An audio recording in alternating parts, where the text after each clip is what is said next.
Hello dear students, अभी हम कर रहे हैं आर.एस. अग्रवाल जी की book 9th class math. Chapter number है 3, फैक्टराइजेशन ऑफ पोलिनोमियल्स। एक्सरसाइज है 3E। इसका क्वेश्चन नंबर 6 करना है, जिसमें हमें इस पोलिनोमियल का फैक्टराइजेशन करना है, फैक्टराइज करनी है। इसको जिस रूप में करना है वो अभी आप समझ जाएंगे जैसे हम इसके सॉल्यूशन करेंगे। और जो आइडेंटिटी इसमें इस्तेमाल होगी वो कौन सी है वो मैं आपको लिख करके दिखाऊंगा।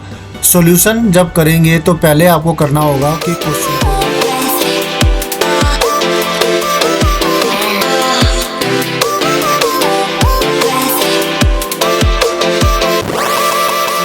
जब करेंगे तो पहले आपको करना होगा कि क्वेश्चन को ही आपने लिख लेना है। ठीक है, 27y³ और -225 x² प्लस में 135 xy²। अब नेक्स्ट वर्क जो आपको करना चाहिए वो ये है कि फार्मूला आपको पता होना चाहिए, आइडेंटिटी आपको पता होनी चाहिए, जो मैं पहले यहाँ पर लिख रहा हूँ। क्योंकि स्क्वायर ब्रैकेट में लिख रहा हूँ मैं, क्योंकि a³।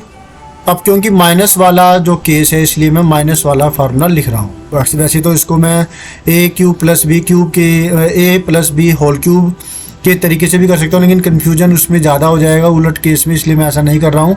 आप इसको ऐसी प्रकार से कर सकते हैं, a³ - b³ -3ab² -3 + 3ab² बराबर होता है a - b and a - b। ठीक है, तो ये आइडेंटिटी हम बाद में लिखेंगे जब जैसे इसका इस्तेमाल होगा। अब यहाँ पे दो परफेक्ट क्यूब है, वो ये दो है।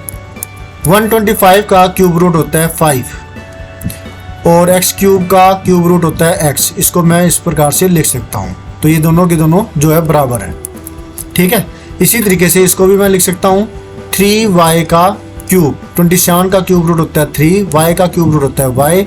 जब इसको सॉल्व करेंगे तो वापस आपको ये चीज़ मिल जाएगी, तो ये लिख दिया। अब बाकी की जो दो टर्में हैं वो हम नहीं देखेंगे, बाद में देखेंगे कि इस फॉर्म में कन्वर्ट करने के बाद और इस फॉर्म में कन्वर्ट करने के बाद क्या हमें ये दोनों टर्में मिलती है, तो ये चेक कर लेते हैं। अगर मिलती है तो ये कन्वर्ट किया जा सकता है, फैक्टराइज किया जा सकता है इस आइडेंटिटी का इस्तेमाल करके, नहीं तो नहीं कर सकते हम इसको। प्लस में नहीं है माइनस, -3 मल्टीप्लाई में पहले वाले की पावर 2 इंटू में दूसरे वाला, और फिर प्लस में 3 मल्टीप्लाई में पहले वाला वैसे का वैसा, मतलब अभी हमें ये 3ab² लिखना है। इससे पहले मैंने लिखा 3ab², 3a जो कि 5x है उसका स्क्वायर और b यानी कि 3y, और अब जो लिख रहा हूँ मैं 3a और अब b², मतलब इसके लिए लिख रहा हूँ जो b है वो है 3y, तो 3y का स्क्वायर हो जाएगा। ठीक है, तो अब आप ये देखिए कि क्या इसको सोल्व करके, इसको अगर हम सोल्व करें तो हमें क्या मिलता है। माइनस का 3 हो गया, 5 की पावर 2 है तो इसलिए यहाँ पर 5 × 5 मिलेगा, और 3 एक सिंगल है तो मल्टीप्लाई में 3 किया मैंने। ठीक है ना, मल्टीप्लाई में 3, और x की पावर 2 है तो ये x² आएगा और y आ गया साथ में। अब आप इसको सोल्व करके देखें, 5 × 25, 25 9 जार कितना होता है 225 माइनस का 225 और x² y। तो देखिए ये वाली टर्म है ऊपर इस क्वेश्चन के अंदर, तो ये रही वो टर्म। तो इसका मतलब ये ठीक है कि 3ab² -3ab² फॉर्म हमारी ओके है।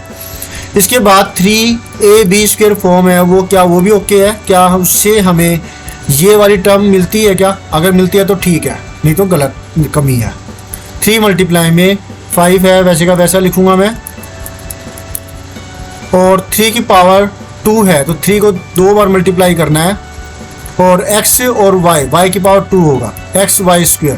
देखें तो 3 × 5 = 15, 15 9 जार 135 होता है, 135 xy²। तो देखिए आपको ये वाली टर्म मिल गई जब हमने इसको 3ab² फॉर्म में लिखा। तो कॉन्ग्रेचुलेसन, इसको हम कन्वर्ट कर सकते हैं यहाँ पर।